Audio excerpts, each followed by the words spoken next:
Hey, what's up guys? Chip Walters here, and I want to apologize. I have a bit of a hoarse voice today because of some medication that I'm taking.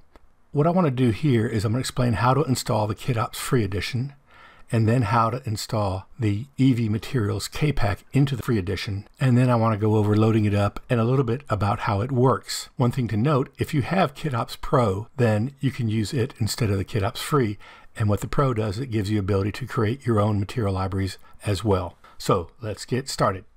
So here we have the two files that came with the Definitely EEVEE Material System. I'm going to unzip both of them. So let's first install the KitOps Free Edition. I'll go over here and you'll notice that the unzipped folder is named KitOps 2.8 1.11 Free, and it has a folder in it named KitOps.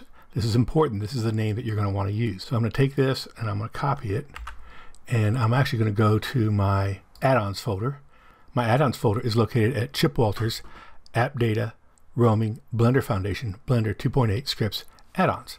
And I'm going to paste it here. By doing this, every time I download a fresh copy of Blender 2.8, it will automatically load KitOps. So now that we've done that, let's go ahead and configure KitOps inside of Blender. Here we have Blender opened, and keep in mind this is working only in Blender 2.8. Let's go into Preferences, and we'll go over here under the Add-ons, and we'll type in Kit.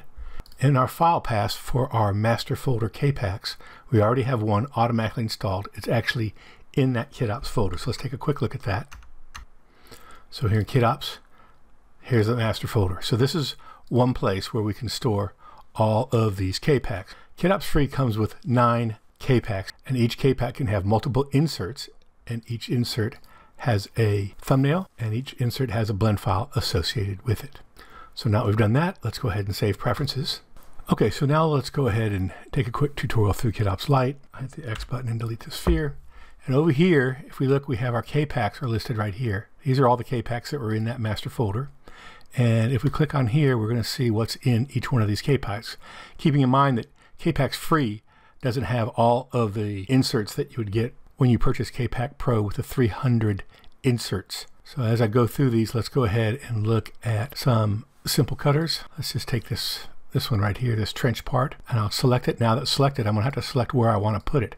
So I'm going to put it on this object, and I can make it auto scale, either to large, medium, small. I can change those numbers by just dragging this around or clicking in it. And we will automatically select the insert, and then this will allow us to show and hide different parts of it. Let's go ahead and press add insert. I'm going to make it medium, add insert. We'll put it over here somewhere. Okay, and then if I want to center it on the Y, I'll just go over here on Y and go 0 right there.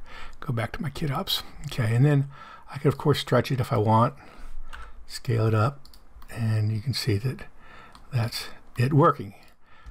It's working. If I want to hide that, I'll just go over to my overlays and toggle it off, and it's in. Okay, so now let's install the Definitely EEVEE Materials System KPACKS. Now there's a couple ways we can do that. The first way is that we can just go into this EEVEE Materials, this is the unzip file, go into here, and we can just drag all of these right into this master folder, and we'll get them, and they'll get mixed up with these, which you can do, and that's not going to be a problem. But the way that I prefer to do it is I rather go back into my preferences and go into KitOps and go to File Paths, and I'm going to add a new directory, and I'll choose a path, desktop, and EEVEE Materials. Notice that the material that you choose is the one that contains all of the KPACKS. So we're going to choose this one, and now that's listed right there. If you can see the KPACKS here, you've got the right folder selected. We'll say accept, and we'll save our preferences and close. And now when we look in here, we're going to start to see that we have all of our Definitely EEVEE Materials System KPACKS installed. So next, let's see how we use them. For this, we'll need to go into EEVEE mode, and we'll see we already have some textures applied here. So what I'm going to do is I'm going to select this ground plane. I'm going to go to small. I'm going to make it maybe 10%, and I'm going to add this particular insert to the ground plane. I click the add insert button, I drag it along, and there it is. So you can see how that worked out. Now I want to apply it to this object, and that's simple. I select this object first, this object second. I go over here, and I am going to say copy material to selected, and it did just that. Okay, so now let's change the color of this object where it's being cut into. So to do that, I am going to select this material, and over here in the CW Paint Matte, I'm going to click on 2, and that made this Paint Matte 001, and now over here we have Paint Matte. So this one I'm going to actually change the color of. So I'll come in here in my node editor, that's over here under shader editor, and I'll go in here and I'm going to get kind of a yellow color there. Next I'll select my cutter and then the yellow color, and now I've mapped that to a quick key, so I say copy material to select it. So now this is that color, but it's not showing up. Why is that? Well, let's go back in here and I'm going to add another material to this. I'm going to make it the exact same. And when I do that, you can see that now I have cut out that area with a different color. Now I can keep doing this. As I add more cuts to this, I can continue to add more colors. Let's just do one more. Let's do a metal material, and I'm going to go and grab this iron shiny, add it right here. Okay, and then I'll go click here and I'm going to add another cutter. Let's use this one. Move it here. I can hit the scale button, scale it up. And then with it selected, I'll select over here, hit the Q button, copy material to selected.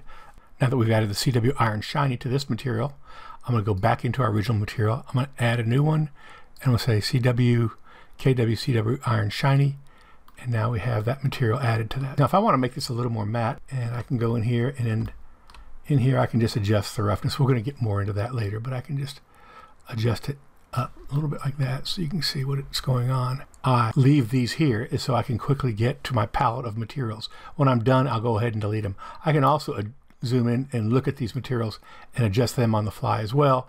And when I do, of course, it's going to adjust these. So for instance, I can go in here, adjust this surface, and as we adjust it here, it's being adjusted over here as well. I can adjust the color, etc. So you get an idea how that works. So lastly, let's talk about a very special kind of material. Go back into Kit Ops. I'll go in my CW Dirty, and I'll do this one right here, which is called Dirty Up. And I'm going to add that insert, and I'll put it right here. And then I'll go back into my Paint Matte, this red color right here. And I'm going to zoom in right here, right before I get to the base color. And I'm going to Shift A, group, and use Dirty Up, and just drag it right in there.